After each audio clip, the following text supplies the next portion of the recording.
Hey all, welcome to Parker's Reefs. In today's episode I'm going to take you through some of the planning and scheming on some of the fine details that's going to make this my dream reef tank build.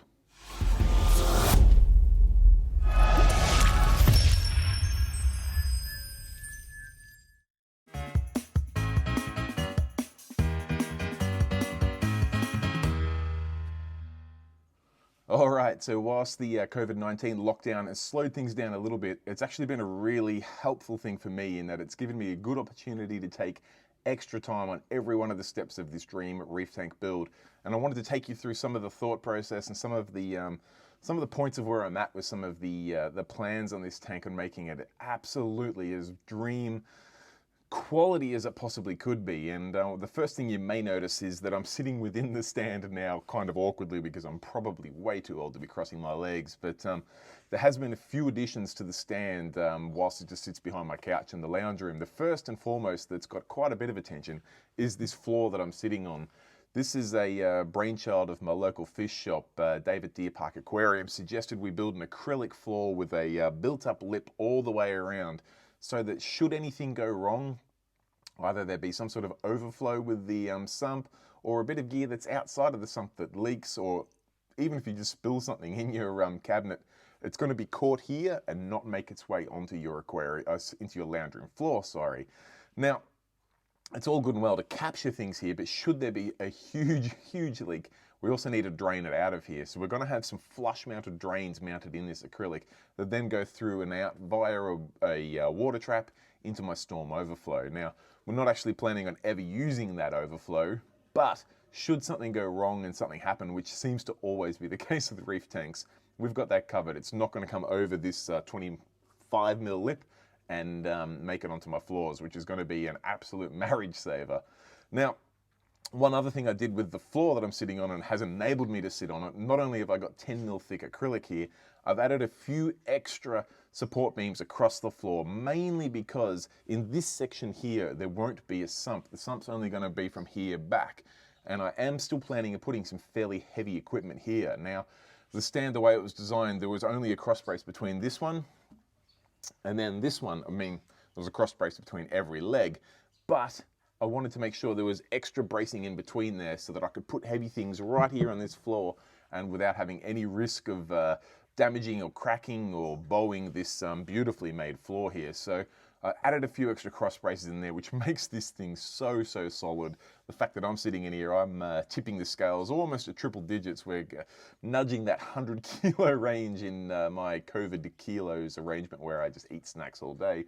And honestly, it feels like I'm sitting on a concrete slab. It's so solid. So we've added a few extra bars in there. We've got the acrylic drip proof floor here. And you'll notice on the front side, this is the front of the cabinet here, that the drip tray goes right around the edges. It goes all the way along the beams there. Then on the back, we've got this little gap here. That's because we're going to run a panel of Pro Light, which I'll give you the link to. It's this type of material. It's a bit like a cement sheet, but it's waterproof. Very light, very strong. The only downside is it's a little bit expensive. It's white though, which will fit in well. That'll go up here, which will also be siliconed in here so that should anything splash onto that, it'll make its way back inside the drip tray. That'll just tidy up the back of the cabinet here. On the roof of the cabinet, we've got another 10mm thick acrylic sheet. Now that's going to work as what a lot of people use as a marine ply, where that's going to sit on the stand. Then we'll add some polystyrene, and then we'll add the tank. Obviously, once the protective sheet's off, we're going to have this high gloss acrylic, which will be really nice when I then run cabinet lights inside each one of these squares here. So the lights will be hidden, but when you open the door, it'll be nice and bright. And between the white reflectiveness of the roof, the white of the base, and the beautiful sump, which we'll get to in a second, it's going to light up like a Christmas tree, which is going to make it very easy to work in, because when you're working in your sump, you want the whole area to be lit up. You don't want to be having to get a torch out and look around, see if you can find a drip, or see if you can find a fish that's made its way down your overflow, or that your watch that you dropped in the sump, whatever it may be. You want it to be lit up so you can see what's going on. Now, the next thing I wanted to talk about was my sump. Now, I have put a lot of work into the sump design over the last few weeks, and I'm not sure if I've announced it yet, but it will be Eric from Himali that's making the sump for this tank. I wouldn't consider going with anyone else from the world, Himalayan makes some absolutely mind-blowing sumps. And I've known Eric, I wouldn't say from the start, but I've known him for a few years now when he was just starting off in the game, and he was making some incredible things then. And obviously the world's caught on now, and the dude is absolutely flat out pumping out some of the best sumps you'll find anywhere in the world. In fact, if you haven't yet, please check out David Mai from First Time Reefer TV. He's going through a huge tank upgrade at the moment and has an incredible Himalayan sump there, which he's done a great overview of. So be sure to check out David's video and you'll get a good idea of the type of work that Eric does on his sump. Now, it's all good and well to have a really nice quality big sump, but it doesn't end there. You really need to think through what equipment you want to put into that sump and how it's going to work. Now, again, a huge shout out to my local fish shop, David Deer Park. This guy's been doing this for so long. He's just got such a good mind for things that work and things that don't work. He implanted in me the idea that we need to make sure when we're working with a sump that the baffles of the sump or any sort of cross section need to line up with these crossbars so that when you have it opening into the sump, you've got a full opening. You don't want to have a baffle in the middle there. Then you've got access to this chamber halfway between this panel here. So I started work on designing my sump using the floor, basically the bird's eye view of the stand, and then started working out what equipment I wanted to put in that sump. So I'll take you through some of the design stages so far and work through each one of what I liked about it, why I then had to go to the next revision, and then the next revision, and so on and so on. But I'll take you through where I'm at so far. I do have about another week until I need to lock in this design with Himalayan, so I'd appreciate any feedback that you guys have got on the sump. There's a few things in there that are a little bit tricky-dicky, but realistically it's mostly a fairly open sump with large chambers, which should give me lots of room to grow in future. But again, if you've got any ideas, let me know, because I've got a little bit of time to tweak this sump around before it starts getting cut on the CNC. All right, so as I mentioned, this is where we started off, and this is the highly technical drawing that I've done with my daughter's ruler on a scrap bit of paper, but it is to scale, and that's basically the footprint of the stand. You can see where the doors hinge open here, as discussed before. This end panel here, and the center one here will actually clip in, but these two will hinge open like that. So this is the sort of footprint we've got to work for the sump, so that's where we started. There is one other thing on here that I should point out. This is the location of the overflow, and these are the two returns up in the corner here. Now, to minimize the overflow return, I wanted to keep that is dead center of the tank, and I wanted to try and keep the overflow dead center in the sump. Well, where the sump's going to mount anyway, which at this stage I'm thinking is between here, and then leaving this third available for other options.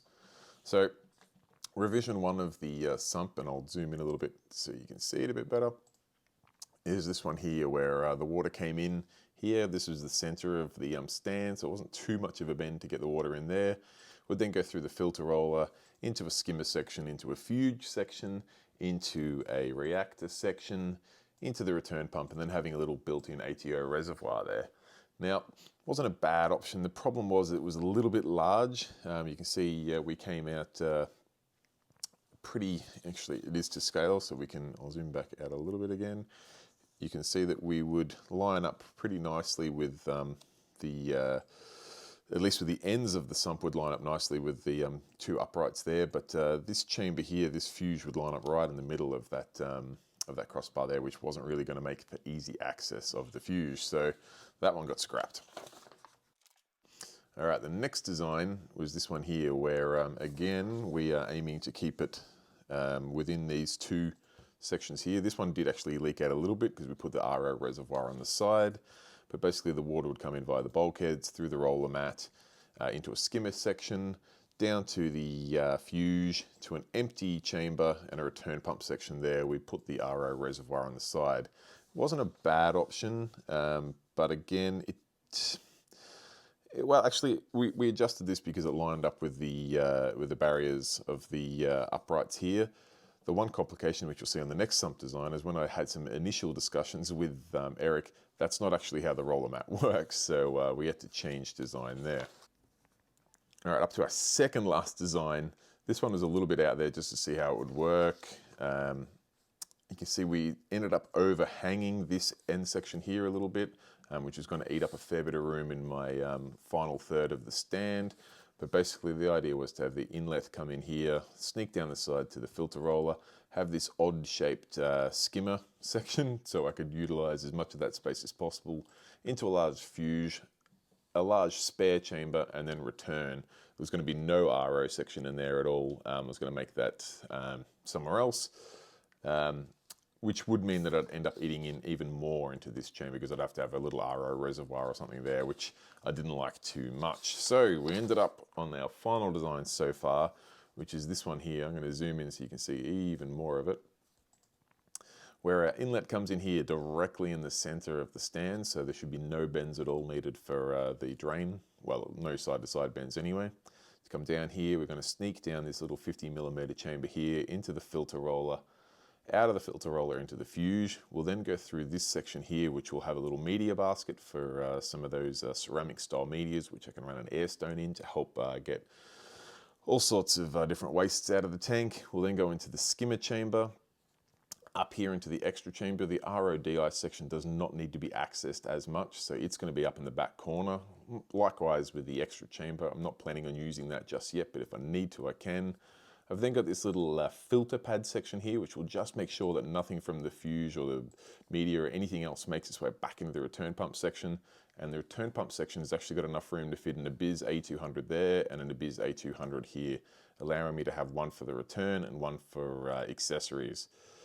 That should be pretty functional. We end up at 680mm tall, or I guess deep, which is going to fit nicely in my frame, which when I overlap there, I know it's only a drawing, but it is to scale.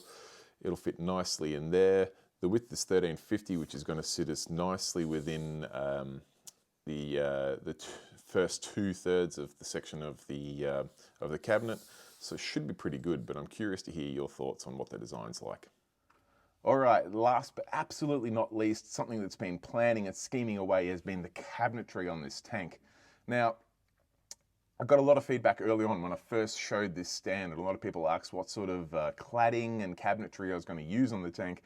A lot of people were like, you're going to use acrylic panels and have them magnetized on. No disrespect to anyone that's done that. If that works well for you, that's great. That wasn't the look I was going for. I absolutely wanted this tank to look like a piece of furniture in the house. And I don't know, I find acrylic panels, they scratch easily, and after a while, it wasn't for me. Let's just say that. I'm absolutely no guru on style, so it's not my place to say what's good style and bad style. All I know is the acrylic panels weren't for me. I wanted a high quality kitchen grade sort of cabinetry on this tank, and I was fortunate enough to come across a bloke called Hayden who works for the kitchen center, the kitchen design center, sorry. He came over to buy some coral off me, and we started talking about cabinetry, and he mentioned that he's a general manager of one of the stores there, and before you know it, a few back and forths, we'd worked out a pretty nifty little design using some high quality materials to come up with a really, really nice finish cabinet on this tank. Now, we've locked that in. That's scheduled for its build. We do have to wait for a few things to change, i.e. my old tank has to be brought down. It has to be moved out. Our new floors have to go in. This tank can then go in its place. This stand, I should say, can go in its place. And then Hayden will be able to come back and measure everything up precisely and get it all cut ready to go.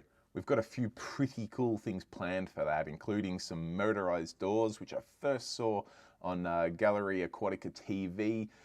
One of their epic tanks and why they work. I'm not sure if it's Magic Mountains or another one. I would put a bit of a footage in there from Cam showing the tank, where he's got a remote control and the hood to the tank opens up to give full access. As soon as I saw that, I said, I need that. Hayden was able to accommodate that. We've got some incredible quality Bloom actuators coming for the doors, which are going to open up the front and one of the sides to give full unimpeded access to the top of the tank, which is going to be absolutely incredible.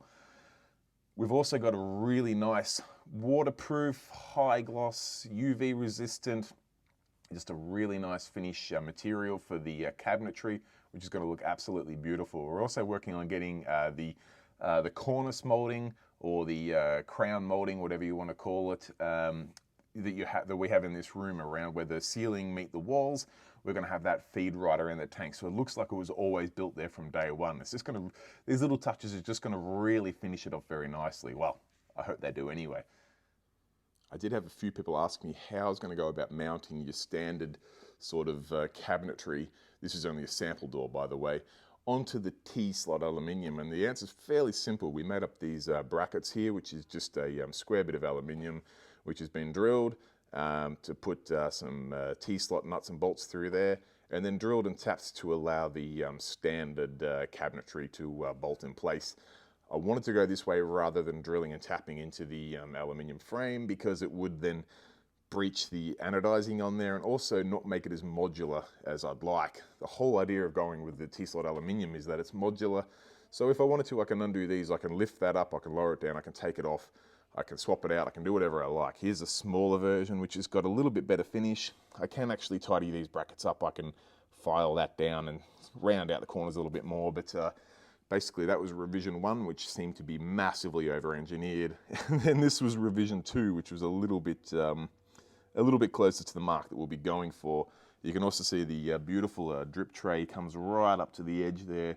We'll silicone that in so it's completely sealed around the base. It's looking an absolute treat. And then over here I've got a little sample of a bracket I made for a, I think they call these Kiku clips, for the end panel and the center panel on the front. These panels won't be hinged, they'll just clip into place, and they're the type of clips we'll use. So that was revision 1 of a bracket for that. It's got a little bit further work to go, but it gives you a bit of an idea as to how it's going to work. The last thing that I'm looking into at the moment is how I can build a light frame that's going to be adjustable. Not only do I want to have a remote control that's going to open up the doors to the hood, I'd also like on that same remote control, possibly when you open it, to have the light frame come up to give even better access to the top of the tank. Now, we're a little bit fortunate these days that there's been some incredible developments with electronic blind motors where they've got so much stronger, so much quieter, and so much cheaper. So I'm just working out now how I can go about getting a electric blind motor up into the ceiling with some cables coming down, so I can build a light frame that will be able to be adjusted up and down. Again, just to give that really seamless access to the tank. It's probably not something you really need, but this is my dream build, and ever since I've seen people have adjustable light racks, I need to have one. So I've got the time to plan for it now. If you guys out there know how to go about this, or you've got any links to some good information, or whether you've done it or your buddy's done it or you've seen someone who's done it, whatever it is, send me some information. I really want to make a really nice light frame that goes up and down. I'm still undecided exactly what lighting I'm going to be using on the tank. The Philips Coral Care is still in test with me at the moment. I must admit I do love my halides, but they are getting hard to get hold of. I will absolutely have some Kessel LEDs on the tank because I love the color and shimmer they give.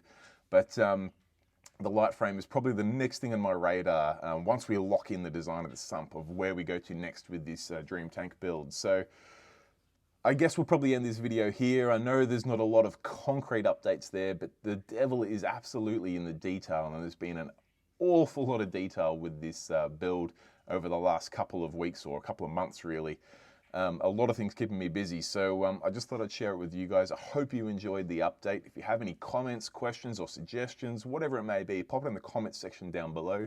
If you've enjoyed the video, give it a thumbs up, and as always, if you're yet to, please consider subscribing, because I've got so many more updates to come in the couple of coming months for this dream tank build. So you should see a little subscribe button down in the bottom corner there.